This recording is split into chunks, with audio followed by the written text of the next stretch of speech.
Praise the lord. ప్రభునామమునకు స్తోత్రములు కలుగునుగాక. ఈరోజు పాఠ్యాంశము సామెతల గ్రంథము 21వ అధ్యాయము 25వ వచనములో నుండి ధ్యానించుకుందాము. సోమరి వాని చేతులు పనిచేయనులవు, వాని ఇచ్ఛ వాని ఆశ వానిని చంపును. ఆమేన్. సోమరి వాడున్నాడు, వాడికి చేతులు కాళ్ళు మంచిగానే ఉన్నవి.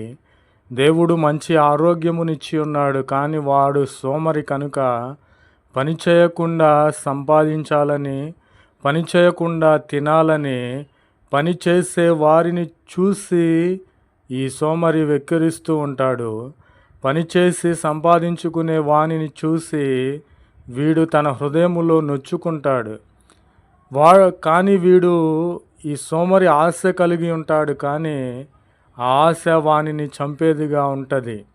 నేను కష్టపడకూడదు, సోమరిగా ఉండాలి, నాకు ఆరోగ్యం మంచిగానే ఉన్నది, కానీ నేను పని చేయకూడదు, పని చేయకుండా నేను సంపాదించాలి, తినాలి అని వీడు ఆలోచిస్తూ ఉంటాడు.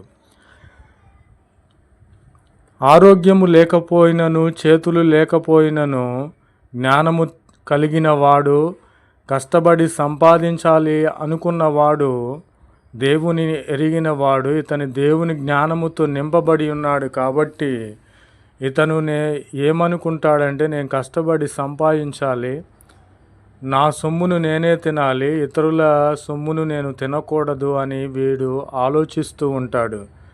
కాబట్టి ఇతనిలో జ్ఞానం ఉన్నది, ఇతనిలో నీతి యుక్తమైనటువంటి క్రియలున్నవి. కాబట్టి మనమందరము సోమరులము కాక మన చేతి పనులు మనము చేసుకొని దేవునికి ఇష్టముగా జీవించాలని ప్రభు పేరట మిమ్ములను ప్రతిమాలు కొనిచున్నాను. ప్రభునామమునకు స్తోత్రములు కలుగునుగాక. ఆమెన్. అలాగనే ఇంకొక వాక్యమును ధ్యానించుకుందాము. ఆమోసు గ్రంథము 5వ అధ్యాయము 10వ వచనములో ధ్యానించుకున్నట్లయితే, గుమ్మములో నిలిచి బుద్ధి చెప్పు వారి మీద జనములు పగపడతారు.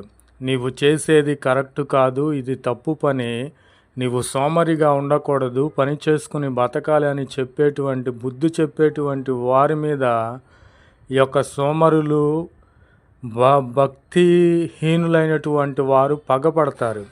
యథార్థముగా మాటలాడు వారిని అసహ్యించుకుంటారు. వీరికి లంచగొండులైన వీరికి నిజాయితీ పరులు నచ్చరు.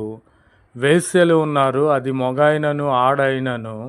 ఈ వేశ్యలకు అంటే వ్యభిచారము చేసేటువంటి వారికి, కాపురము చేసుకునేటువంటి వారు ఏమాత్రము నచ్చరు. సోమరిపోతులు ఉన్నారు, పని పాటు లేకుండా ఊరకనే రావాలి, నేను తినాలి, నేను ఎవరిదో దోసుకుని సంపాదించాలి, నేను దాచుకోవాలి అని చెప్పేసి సోమరితనముగా ఉండి పని చేయనటువంటి వారున్నారు. అట్టి వారికి పని చేసుకునేటువంటి వారు ఏమాత్రము నచ్చరు. విగ్రహారాధికులు ఉన్నారు, అవి పలకవు, మాట్లాడవు, వినవు, పని చేయవు. వాటిని పూజించేవారు, సువార్త చేసేటువంటి వారు ఏమాత్రము కూడా నచ్చరు. పాపులైనటువంటి వారు, పాపములో ఉన్నటువంటి వారు, వ్యభిచారులకు, పరిశుద్ధులైనటువంటి దేవుని బిడ్డలు నచ్చరు. ప్రభునామమునకు స్తోత్రములు కలుగునుగాక. ఆమెన్. కాబట్టి నా ప్రియమైన సహోదరి సహోదరులారా, ప్రభువునందు నీవు విధేయత చూపించు, కష్టపడి జీవించు, సోమరివి కాక నీ పరిధిలో నీవు పని చేసుకొని నీవును నీ యొక్క ఇంటి వారిని పోషించేవారిగా ఉండాలి, పరిశుద్ధులుగా ఉండాలి. అప్పుడే నీవు ఆశీర్వదించబడతావు. ప్రభునామమునకు స్తోత్రములు కలుగునుగాక.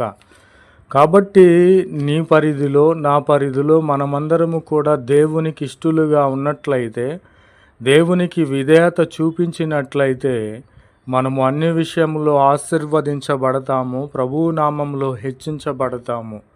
అంతేకాని మనము కొద్ది విషయమేమి, గొప్ప విషయమేమి ప్రభు అయిన దేవునికి అవిధేయత చూపించినట్లయితే మనము అట్టి ఆశీర్వాదమును కోల్పోయిన వారమై ఉంటాము.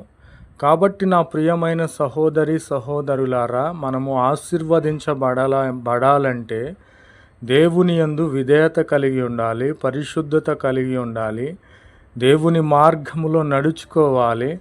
ఆయన వాక్యమును మన హృదయములో ఉంచుకొని ఆయన ఆజ్ఞలన్నిటినీ పాటించి విధేయత కలిగిన వారమైతే ప్రభువైన క్రీస్తు వారు ఇప్పుడే మనలను ఆశీర్వదించడానికి సిద్ధముగా ఉన్నారు. కాబట్టి మనము అవిధేయులము కాక, దేవునికి విరోధులము కాక, ప్రతి విషయంలో కూడా దేవుని అంగీకరించే వారముగా ఉండాలని ప్రభు పేరట మీకు తెలియపరుచుచున్నాను. కాబట్టి నా ప్రియమైన సహోదరి సహోదరులారా, ఒక్కసారి ఆలోచన చేయండి. ప్రభువైన క్రీస్తు వారు మన కొరకు రక్తము కార్చి ఉన్నారు, మనల్ని బ్రతికించి ఉన్నారు, మనకు ప్రాణమునిచ్చి ఉన్నారు, మనకు సమస్తమునిచ్చి ఉన్నారు. కాబట్టి మనము సోమరులము కాక పనిమంతులమై ఉండాలి. అలాగనే పరిశుద్ధులమై ఉండాలి.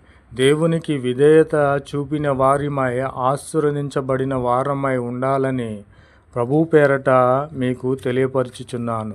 ప్రభునామమునకు స్తోత్రములు కలుగునుగాక. ఆమెన్.